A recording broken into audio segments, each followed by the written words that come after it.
Good morning, friends. It's Monday, May 13th, 2019. Welcome back to the garden named Bill.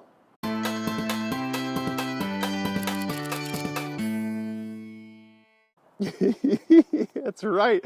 The garden is named Bill. Oh, man. Thank you so much to everyone who left suggestions in the comments in the months of April and early May and then voted once this month started. I had a lot of fun with it.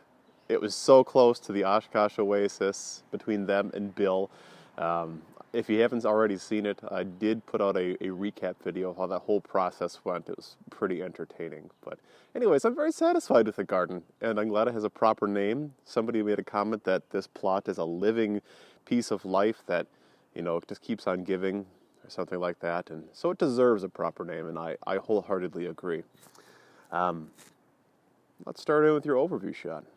Well, it's 5:30 in the morning here, so you'll get some early sunlight, and it might not be as vivid in color, but you'll still get the gist. Over here on the left, I've got some of my barrels for moving compost and mulch and things. I'm still doing those projects, but a lot's coming along. As we pan out, you can distinctly see the peas in the raised bed in front of you. You can see over there in the second of the larger raised beds, we've got some plants in. Moved the trellis for cucumbers. And there are 2 rows of radishes in the frontmost raised bed. It's really easy to see. A quick congratulations to any friends of mine or viewers who graduated this weekend. I had several friends getting their bachelor's, master's, and PhDs. So it's nice to see those congratulatory items on Facebook. While you are all busy being educated, since I finished my master's last year, I spent a lot of time in the garden this week doing an assortment of things, such as, let's see, there's some planting over here, which we'll zoom in on, and some planting over here, and some planting over there, and some planting over here. But before we get to what I did this past week, let me tell you about what I need to do this coming week. The garden is full of raspberry plants that are coming up in areas where I don't want them to come up. So I was initially going to pull these out last week and transplant them to fill in bare spaces that I have. But I did that, and now that I'm done, I still have a lot left. So I put out an offer on Facebook to see if any of my local friends wanted to come and dig some up, and they have until the end of the week to do so we might get a few takers. Otherwise, these are so easy. I'll just sacrifice one here. You can see they just snap off or they pull right up, and when they do, they don't keep growing. My other notable to-do item is, of course, to work on the fence here. And I purchased some wood, and I still have lots of paint. Tonight is the last night when our temperature is going to dip down into the 40s. Not that that really has anything to do with paint, because these have been out for a long time, but I'm going to do that this week. So after I'm done filming and doing some editing, probably around 8 or 9 o'clock, I'm going to head over to the hardware store and get myself some pine and start cutting. I still have a lot of extra boards from when we did the stretch over here that were just left unused, and I will use them here and around the corner. So when that is taken care of, there'll probably be 2 videos on it. A very good how-to as far as making a picket fence, and then more of an introspective, why would you necessarily want to put a fence around your garden or something? I like doing those why videos, not just the how-to videos. Speaking of, I have a video that is scheduled to go on the 15th this week when I'm planting my asparagus, and the title is something like Planting 20 Crowns of Asparagus and Contemplating Life. So it's going to be one of those videos. Hope you like it. The snap peas are doing exceptionally as we dive into the highlights. You can see that they're starting to put on these, and these vines are what ultimately grabs onto the wire or any sort of trellis and climbs up. So within a week or 2, I need to get on my supports and get on my trellises because I don't want to have a repeat of last year, or these are just flailing all over trying to find something. If you look in the other corner with a focus at the lingonberry, I don't necessarily want to call it a highlight, but these burgundy colored tips. I think that's a sign of transplant shock. It may not be, but either way, I'm trying to baby this. The gooseberry flowers are setting already, and every one of these little white flowers that you can see, that's going to be an actual berry. It's flabbergasting when you zoom out just how full this is, the thousands of berries. So I've got to get creative with some jams and things this year. It's sort of redundant to say at this point, but both of my rhubarb plants are humongous, and I'm using them nonstop. Let's see, last week I cooked a brownie skillet with strawberries and rhubarb. I did pulled pork in a rhubarb sauce, like 2 pounds of rhubarb. It was so sweet and so delicious.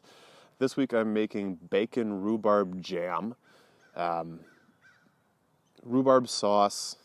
It's getting so much use out of this early perennial. It's amazing. There's nothing to say here about the corn and the sunflowers other than I might have been over ambitious and planted them too early. Fingers crossed that the seeds are just still dormant in the ground and not that they're rotting. We're going to find out in the next 2 weeks if I'm going to be reseeding or doing something totally different. Next to the corn and sunflower seeds, though, we have a lot of great success. Let's see if I can get it all in one shot. The 2 blue barrels there with the frames on top of them are spinach. They look terrific. If I remove a frame, you can tell that they have their actual spinach leaves already setting on.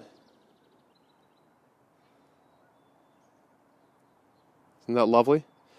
You can tell that's obviously spinach. Now over the next 2 weeks, as the temperatures get nice and warm in the upper 60s and 70s consistently, these are going to quadruple in size and the leaves are going to get nice and big and it's going to fill up this entire barrel. I think it's going to be really beautiful. And then in the white barrel with that milk jug there, I planted some zucchini seed. Over here, we've got tomatoes and peppers in the ground. This is the first year that I was able to start a lot of seeds myself, either directly in the ground or indoors. So I only spent $20 at my local greenhouse buying peppers and tomatoes, so that's a record low. Again, my long-term goals are to be able to harvest seed from previous years and start the seed for future years myself, getting to that whole cycle of self-sustainability in the garden. I'm not there yet, and that's okay. You know, gardening is a process. But let me tell you a little bit about this. First off, it really is too early to be planting peppers and tomatoes. You want to do that, at least in our area, when the low temperatures are consistently in the 50s or above. A little over ambitious I was, I understand. Did I kill them? No. Are they stinted? No. These have been in the ground for a week and they're still nice and green, so they're doing just fine. And once the weather perks up, they're really going to pop up and be beautiful. In the 4 corners, I have 4 different varieties of indeterminate tomatoes. I don't know what species they are. I'm going to have poles coming up in the 4 corners, and I'm going to try to, since tomatoes are technically a vine, I'm going to try to clip the lateral growth and see that they grow up, like but I'll wrap some wire, garden wrap. God, I can't think of the term. I'll wrap some stuff around the tomato vine as it grows up, and once it gets to the top of the pole, it should ultimately cap itself off, and then I'll let the lateral growth go, and the tomatoes will fill in the space, or at least that's the philosophy. So in between those tomatoes, I've got an assortment of peppers. This whole back row is 6 just green, like California Beauty pepper, and then we've got a red, orange, and yellow bell pepper, banana pepper, and a jalapeno pepper. And those, I don't know if they're in the frame on the camera, but in the corner there that are horribly disfigured, those are the ones that I started myself improperly inside the house and did not take good care of. That's why they look yellow and withering. We'll see if they survive. If they don't, in 2 weeks, I'll be going back to the greenhouse and getting some tomatoes to take their spot. I'll show you a zoomed in picture, but behind me I planted cauliflower. And then in this great big trellis here is where I put a hillage of cucumber. This will grow up about 5 feet, which should be perfectly fine. By the end of this week, the radishes might be so big that I'll be able to thin them out already. So if I do that, I'll take some pictures and let you know. We'll talk about it next week. And the carrots, well, the carrots aren't entirely there yet, but as we hover above, you can see the rows are very nicely established. And probably in 2 weeks' time, once these grow a little bit higher, I'll be able to thin them out. When we look outside of the garden at the small orchard here, the trees are greening up nicely. In particular, this Bartlett pear, which has just come into frame. Isn't it so pretty? So it's really no surprise that I've been a little too ambitious on this particularly chilly spring with my annuals, but at least most of them are now all on the ground, and these beds are spoken for. Here on the 13th of May already in Gardening Zone 5A, which is ridiculous with no cover. Next year when we have either some sort of like permanent cold frames or raised beds, and we've got stuff in the ground at this time, it'll seem like, yeah, you're supposed to. But until then, we'll just see what this grand experiment holds for us this year. I'm really excited this week. It's pretty much a nothing to plant week, because stuff is in the ground. I just have to make sure I'm watering it properly. So I will wait until people come and claim their raspberries that are growing up. Otherwise, I'll pull them at the end of the week.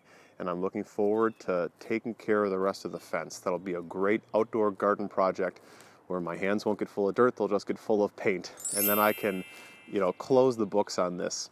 I'm so good at starting projects, and then I have like 5 of them open at once, and I don't want to finish them, and that's the case with this fence. Ridiculous. I don't know if it's a guy thing or if it's just a me thing or what the deal is, but sorry to anybody I've ever started a project with and dragged my feet finishing. I'm finishing this one. And then we're on to other fun projects. I've got one more that I want to finish that I've been let go of for 2 years. My rain barrels in the back are not entirely finished. I really want to finish them before I move on to other projects in the back. Last year, the garden pretty much took up my May and June, like building stuff. A lot of time, didn't have enough time to dedicate to projects in the backyard, so I'm dedicating much more time to backyard projects this year. Coming up later this summer, I'm going to redo our fire pit with a gravel fire pit in ground, and I'm going to be building a shed. I'll take you along for that whole journey. It should be pretty magical. Otherwise, really looking forward to these nice warm months ahead of us and outdoor projects. Did you guys have a nice Mother's Day? Were you able to celebrate and thank the women in your life? We had a lovely brunch the day before Mother's Day with my mom, and Bridget's mom and dad came over, and we were able to celebrate them as grandmothers for the first time, and my wife as a mom for the first time. Our daughter's 8 months old. She'll be 9 months actually a week from today. Isn't that exciting? Almost as much time out of the womb as it was in the womb at this point. She's a beautiful baby. We're very, very happy. So, hey, I also, completely changing topics, I wanted to thank those of you who are kind of coming out of the digital woodwork and telling me where you live. I'm finding people that are living in my city of Oshkosh, a little north in Appleton, from the surrounding area in Wisconsin that's not too far away, hour and a half. That's really great. Thanks for sending me the private messages or leaving a comment down below. And even if you're not around here, I love learning where people are growing from. I got people that watch the channel who are growing down in Texas, people in Canada, across the pond. It really is fantastic. So thanks for tuning into my little plot of earth and telling me what's working in yours. It's very inspiring, very exciting. But for those local folks, if there's enough of you, maybe we can do some sort of a meetup later this summer. In July, when the garden is in full bloom, we can have a garden party, all wear our silly hats and walk through the arch trellis and stuff. Could be fun. Let me know if that's something you're interested in. And until then, I hope you have a wonderful time gardening. Thanks for watching. And since we voted on a name for the garden, maybe you can tell me what kind of topics you'd like me to cover in the next couple months over the summer. If there's anything that you'd like to learn about that maybe I can do some research on and put together a video. Thanks for the suggestions. Take care.